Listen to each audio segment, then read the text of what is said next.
Pagpasok pa lang ng Setyembre, marami na ang abala po sa paglalagay ng dekorasyon para sa Pasko.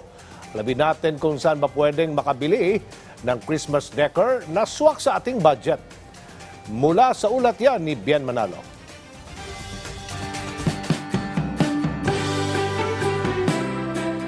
Talagang hindi magpapahuli tayong mga Pinoy pagdating sa pagdiriwang ng Kapaskuhan. Katunayan, tayo ang may pinakamahabang selebrasyon ng Pasko.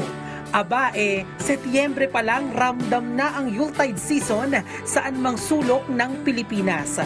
Kaya ang marami sa ating mga kababayan abala na sa paghahanda sa pinaka-espesyal na araw sa buong taon. At isa sa pinaghahandaan natin ay ang Christmas decorations. Dito sa isang warehouse sa Quezon City, makabibili ng quality Christmas decorations na swak sa budget mo.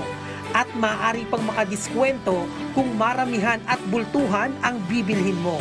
Ang Christmas tree naglalaro sa 3,000 pesos hanggang 19,000 pesos at depende yan sa laki ng Christmas tree.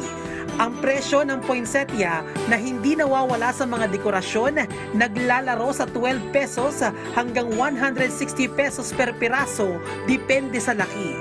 Ang Christmas balls na nagbibigay ningning sa ating mga Christmas tree naglalaro sa 120 pesos hanggang 1,200 pesos per box, depende sa laki. Ang mga nutcracker na naglalaro naman sa 400 pesos hanggang 19,000 pesos, depende rin sa laki.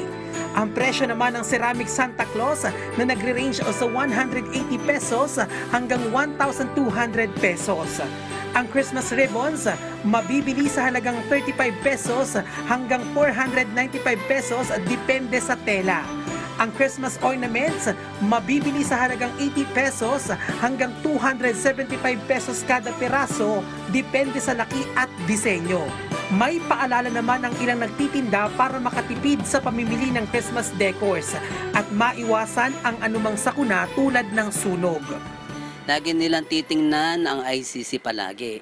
Kung mamimili tayo ng Christmas decors, no, kailangan meron na tayong mga listahan. Isa pa, halimbawa, pag pupunta tayo dun sa isang lugar, alam na natin kung anong dadamputin natin o kulang natin para dun sa dekorasyon. Lagi rin nilang titingnan yung cord ng Christmas light kung makapal ba o hindi. Doon nila malalaman kung safe ang Christmas light or hindi.